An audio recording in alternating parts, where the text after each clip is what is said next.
In this video, we're going to take a look at our two smart sensors. So the first one we're going to look at is going to be the distance sensor, and then the second one we'll look at will be our optical sensor. So I'm going to make sure to turn on my brain in case sometimes it has a timeout. It'll actually turn off after a while. I'm going to go into devices, and I'm going to touch on the distance sensor, which will be on port 9. So here's what the distance sensor does. One, it will go through and it'll determine if an object is there. So right now it's set at large, but if I go through and take an object and kind of put it here, it'll determine kind of how far away it is, and it kind of will see whether it's a small object or a large object or anything like that. So you'll see what kind of values it gives, and it gives what kind of distance that we have as well. So we can take different objects and go through and be able to see what kind of range and things like that, as well as seeing what kind of velocity that it moves toward the sensor as well. So if we want to go through and change any of the distances, you can go through and you can do kind of a double tap on the value to be able to turn it to inches or back to millimeter. There we go.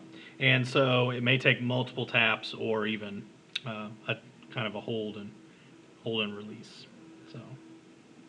So if we go back to inches, we can take an object, be able to see what kind of object that is there. So here I've got an engineering notebook, and we can see how far away that it is and to what precision that it measures.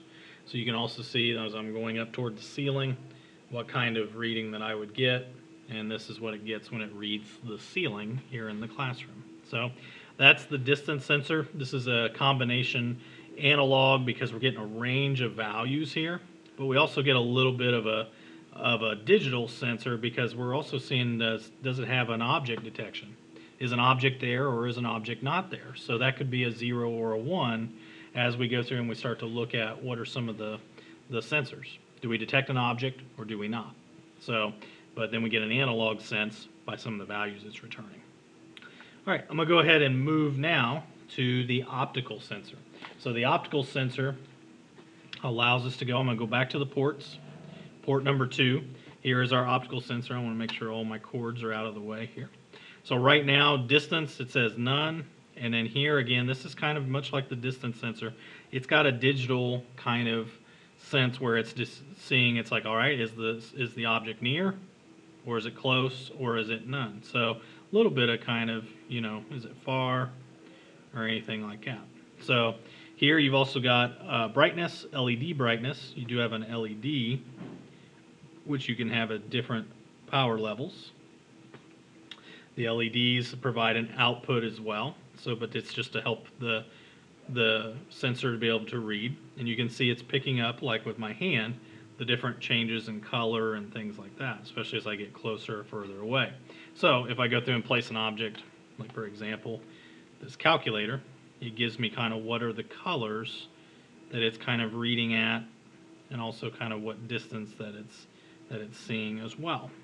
So here I can take different ones. That was kind of a bluish kind of color.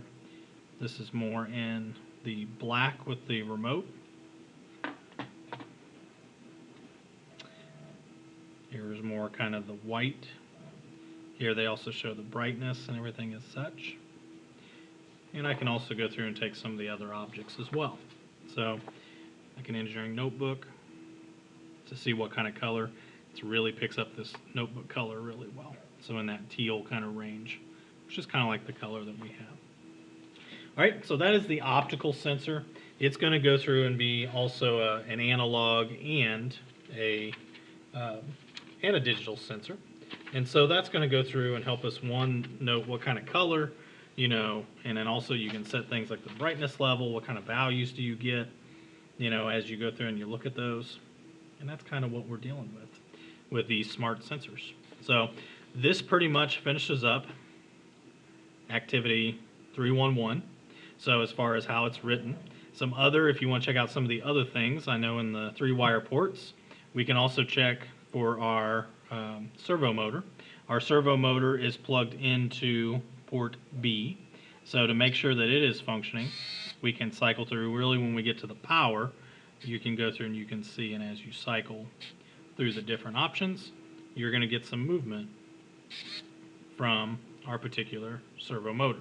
Same thing with the LED. LED is plugged in E, so you can go through, and when you change to digital output on low, or the power, when you get to analog input, it turns off.